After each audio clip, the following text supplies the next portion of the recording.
China just shipped out 883 electric heavy-duty trucks, like in a single afternoon. Which is just a massive number. Right.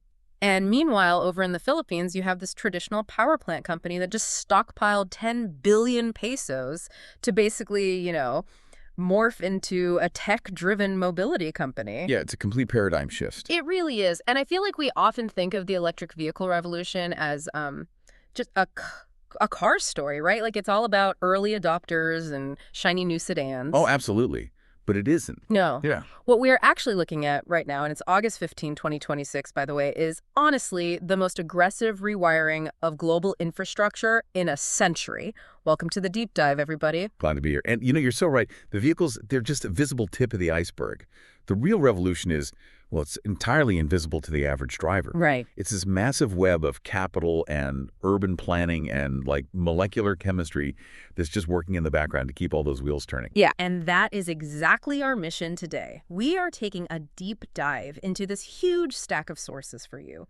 We've got corporate SEC filings, tech announcements from battery giants, European regulatory mandates, global export records. It's a lot to piece together. It is, yeah.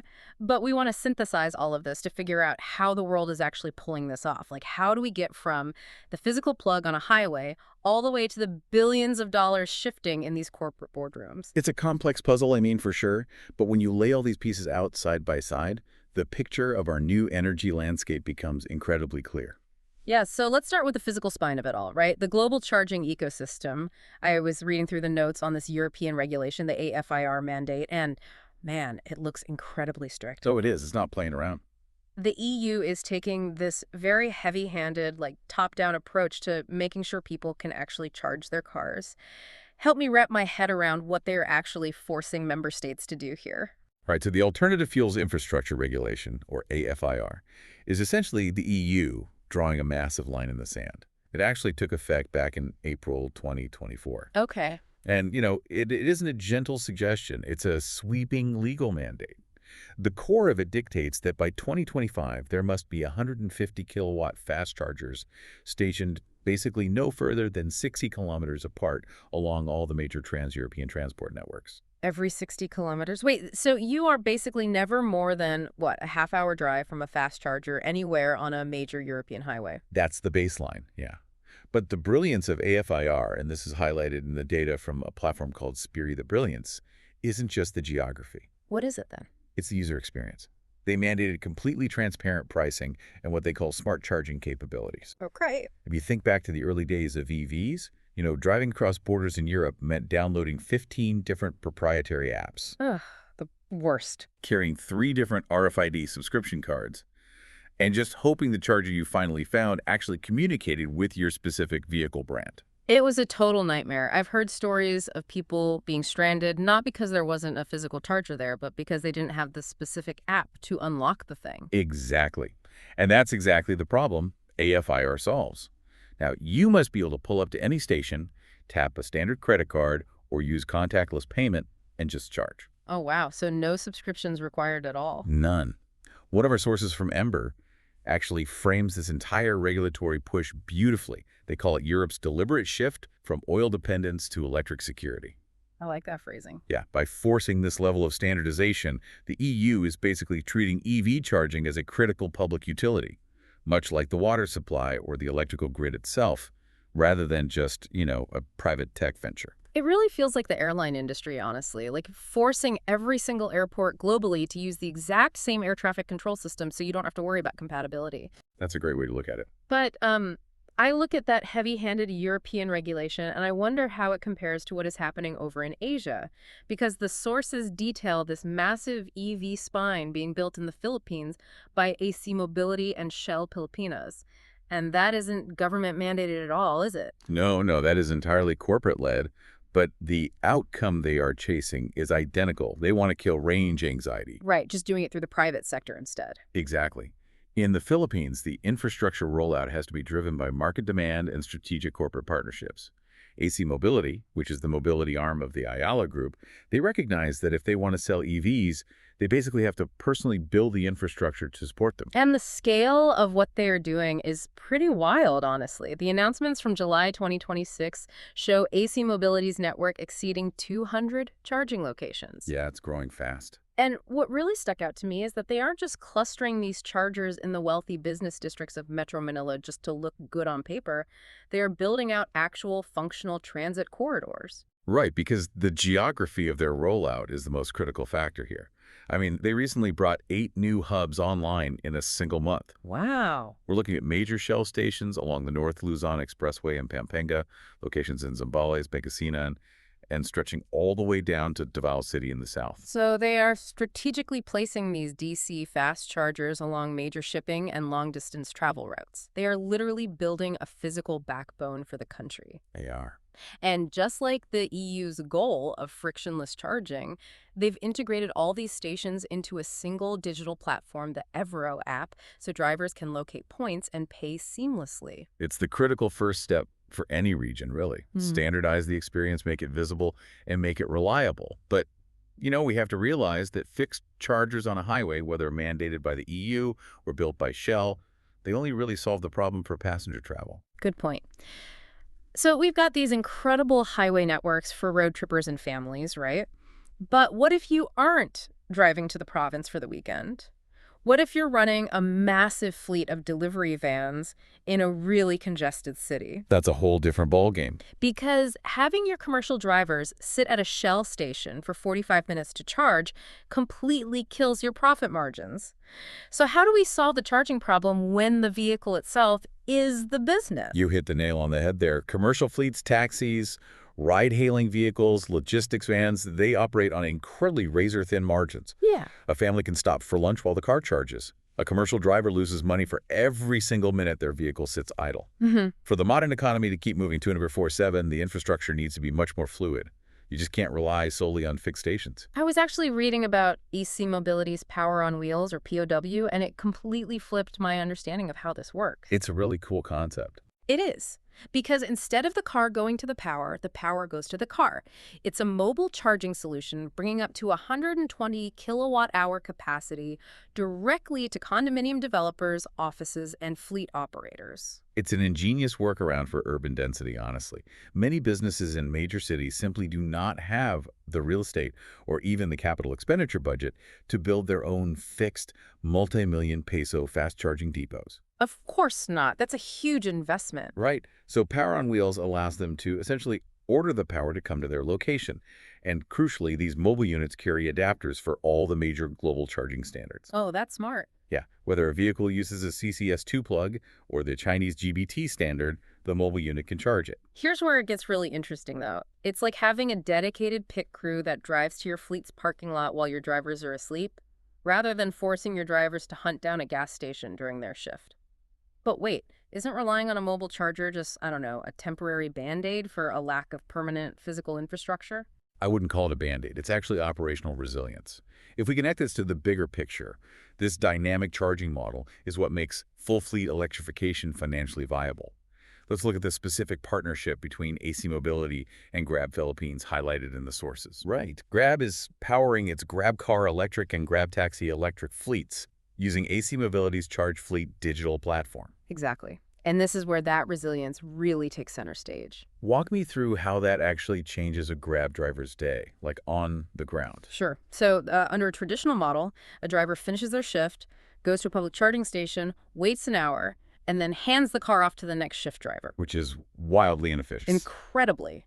But with Charge Fleet and these mobile solutions, a driver can end their shift, park the EV at a designated facility, plug it into the mobile unit, and just walk away. Wow. By the time the next driver arrives to start their shift, the car is fully charged. There is zero scheduling overlap.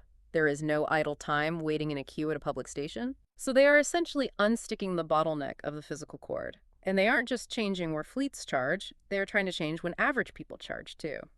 There's this fascinating detail in the sources about AC Mobility running these after-hours deals in August 2026. Oh, the Evro app promo. Yeah.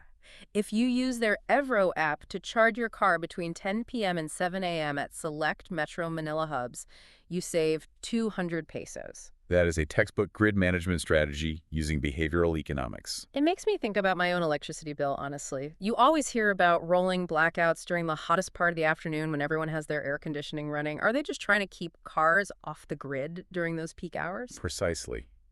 They are financially incentivizing drivers to pull power from the grid during the middle of the night, when electricity is abundant and wholesale prices are way cheaper. Makes total sense. Because if millions of EVs all plugged in at 6 p.m. when people get home from work, right as ovens and air conditioners are turning on, it would just overwhelm local transformers.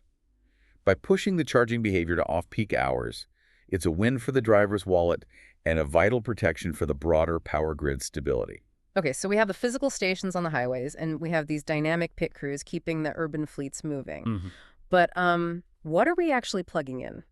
The infrastructure is useless without the batteries themselves. Very true. Let's look at the chemistry side of this, because the announcements from CATL, the Chinese battery giant, are honestly hard to wrap my head around.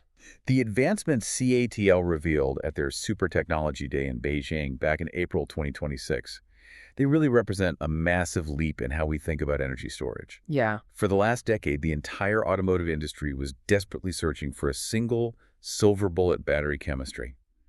Everyone wanted one perfect battery that was cheap, incredibly energy dense, and fast charging. But CATL is basically saying that silver bullet doesn't exist, right? Yeah. Their whole presentation was about a strategic shift toward multi-chemistry systems. Right. They realized that trying to make one battery do everything is inherently inefficient. The future is about combining different battery technologies based on very specific use cases, to find the perfect balance of efficiency, cost, and performance for that specific vehicle. So let's talk about the high end of that performance, because they introduced something called the condensed battery. The notes say it uses aerospace-inspired technology to hit an energy density of 350 watt-hours per kilogram. Which is huge. Yeah. To translate that into real-world driving, they are talking about passenger sedans hitting a 1,500-kilometer range on a single charge. That's roughly 930 miles. That level of energy density pushes the physical limits of what engineers previously thought was commercially viable for passenger cars. To put 1,500 kilometers in perspective... And that is essentially driving from Manila all the way down to Davao without stopping to plug in once. Exactly. But wait, I have a question about this. If the batteries in the cars can suddenly go 1,500 kilometers, doesn't that immediately make the EU's AFIR rule of, having a charger every 60 kilometers completely obsolete before it even hits its 2030 targets? Why spend billions mandating chargers every 60 kilometers if the cars can drive across the entire continent on a single charge? It's a completely illogical question, and it perfectly illustrates why CATL's multi-chemistry approach is the reality we live in now. That 1,500-kilometer condensed battery, it's a premium flagship product. Oh, so it's not for everyone. Right. It relies on advanced materials, and it will be expensive. It is tailored for the high-end, luxury, long-distance market. You will definitely not find that battery in an entry-level commuter hatchback. Ah, so it's the sports car battery. Okay, so what goes in the everyday commuter car then? Well, at that exact same event, CATL announced the mass production of the Naxtra sodium-ion battery. This is the real game-changer for everyone else. For years, the industry has been bottlenecked by the supply chain of lithium and cobalt. They are expensive, difficult to mine, and geographically concentrated. Sodium, on the other hand, is essentially just salt. It is universally abundant and incredibly cheap. The sources do mention this is crucial for overcoming those raw material shortages. So the sodium-ion battery is the cost-effective alternative for the mass market. Yes. However, physics demands a trade-off. Sodium-ion batteries typically have a lower energy density than those premium lithium-based condensed batteries. Oh, I see. They were heavier and hold less charge per kilogram. Therefore, the affordable mass-market EVs are still going to rely heavily on frequent charging. So to answer your earlier question, the EU's 60-kilometer infrastructure mandate remains absolutely vital for the everyday driver. Multi-chemistry means we have different tools for different needs. That makes perfect sense. And CATL isn't just focusing on range and cost either. The sources spend a lot of time on safety, particularly a new design concept they unveiled called thermal electrical separation. I see the phrase uncontrolled thermal propagation in the notes here. Let's break that down. How does a battery actually catch fire, and how does this new design stop it? So to understand the fix, you really have to understand the failure. In a traditional battery pack, the cells are packed tightly together to maximize space. Okay. If one single cell gets damaged, say from a severe crash or just a manufacturing defect, it can short circuit and generate an immense amount of heat. Because the cells share the same physical and electrical pathways, that heat transfers directly to the neighboring cell, causing it to overheat and fail, which generates even more heat. Oh, so it's a cascading failure, like a domino effect of heat. Exactly. That cascade is called thermal runaway, so it causes those incredibly intense, hard-to-extinguish EV fires you sometimes hear about. Scary stuff. So what's the fix? What CATL has done with thermoelectrical separation is they physically decouple the heat-generating processes from the electrical pathways within the battery architecture. They've essentially built specialized firewalls between the cells. Oh, wow. So if one cell fails and spikes in temperature, the physical design absorbs and redirects that heat away from the neighboring cells, breaking the chain reaction. It stops the thermal propagation in its tracks. It just makes the vehicles fundamentally structurally safer. It's fascinating. I mean, we have these massive structural changes happening on the roads, the standardized EU networks, the mobile pit crews for urban fleets, and these revolutionary multi-chemistry fire-resistant batteries. But none of this happens in a vacuum, right? No, definitely not. It takes an astronomical amount of money to rip out the old fossil fuel infrastructure and build this new reality. So what does this all mean? Let's look at the financial muscle making this possible. Yeah, the scale of capital deployment we are seeing here in 2026 is truly historic. And we can see a perfect microcosm of this shift just by looking at the corporate behavior of traditional energy companies. Yeah, I was looking at the regulatory filings for ACEN Corporation. For context for you listening, ACEN is an Ayala-led power generation company in the Philippines. Historically, they build solar and wind farms. Right. But if we look at their recent SEC Form 20-IS, which is basically the paperwork they file before their annual stockholders meeting, they went to their shareholders and asked to drastically expand their corporate footprint. They legally requested to amend their primary corporate purpose to allow them to invest in businesses in support of or related to power generation. That phrasing is so key. They're legally changing the definition of what their company is even allowed to do. And to back that up, they didn't just ask for a little extra budget. They literally went to their shareholders and said, we need to increase our authorized capital stock by 10 billion pesos. Staggering. They bumped it from 48.4 billion up to 58.4 billion pesos. That is not tweaking a budget. That is building a massive war chest. It's a clear signal to the market. Yeah. Historically, a power generation company's job was simple, right? Generate the power of the plant, send it down the transmission wire, and forget about it. Yeah. That era is over. ACN stockpiling 10 billion pesos shows that traditional energy companies are no longer content just sitting at the top of the supply chain. They're moving aggressively downstream to own the entire infrastructure. Are we witnessing traditional energy generation companies morphing into massive catch-all mobility and tech giants? Absolutely. This raises an important question about the fundamental nature of the grid itself. The lines between the energy grid and the transportation grid have completely blurred. They really have. You can no longer separate the company that generates the solar power, like ACN, from the company that delivers it to the vehicle, like AC Mobility, or the commercial seats that ultimately use it, like Grabby. It's rapidly becoming one continuous, vertically integrated ecosystem. And we are seeing that ecosystem support a physical transformation on a scale that is, honestly, genuinely hard to comprehend. It's not just sedans and ride-hailing apps getting electrified. Think about the physical weight of global industry. Yes. Look at the YouTube news report from China latest that was in our source stack. China just shattered global records by exporting 883 electric heavy trucks in a single order. Heavy trucks. Right. That is the detail that matters most here. We spend so much of our cultural energy talking about passenger EVs, but the passenger car is just a fraction of global emissions. Good point. The electrification of heavy industry freight, long-haul logistics, mining equipment, that is where the massive structural reductions in carbon will actually occur. Yeah, just the sheer physics of moving a multi-ton freight truck with a battery used to be considered impossible, right? Completely impossible. So exporting 883 of them in a single shot proves that the underlying technology can now handle the most demanding heavy-duty applications on Earth. It's the green transformation of heavy industry happening right now. It is absolute proof of concept at a monumental scale. The technology has matured, the capital is flowing, and the infrastructure is being laid down in real time. Okay, let's take a breath and recap the journey we've just been on. We started with the physical spine, right? The EU laying down the law with a 60-kilometer charger mandate through AFIR, while corporate giants like AC Mobility and Shell rapidly build out the Philippine EV spine. Right. We looked at how infrastructure is becoming incredibly fluid, with power on wheels and charge fleet acting as mobile pit crews to keep commercial operations moving 230-47. And from there, we zoomed in on the molecular level, seeing how CATL's multi-chemistry approach gives us 1,500-kilometer condensed batteries for the high-end market and abundant sodium-ion batteries for the masses, all while engineering out the risk of thermal fires. And finally, we followed the money. We saw traditional power companies legally expanding their reach and stockpiling billions of pesos to capture this new market, while heavy industry completely electrifies its supply lines. It's a lot to process. It is, but I want you to think about this next time you pay your electricity bill, or call a ride-hailing app, or see a massive truck on the highway.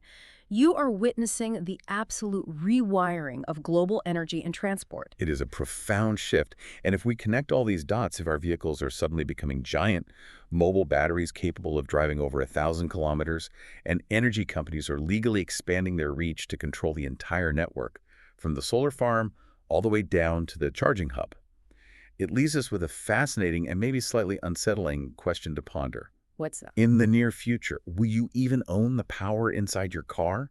Or will your vehicle just become a rented node in a massive global energy grid? Oh, wow. Now that is a thought that is going to stick with me next time I plug anything into a wall. Thank you so much for joining us on this deep dive. Keep your eyes on the road, keep questioning how the world is wired, and we'll see you next time.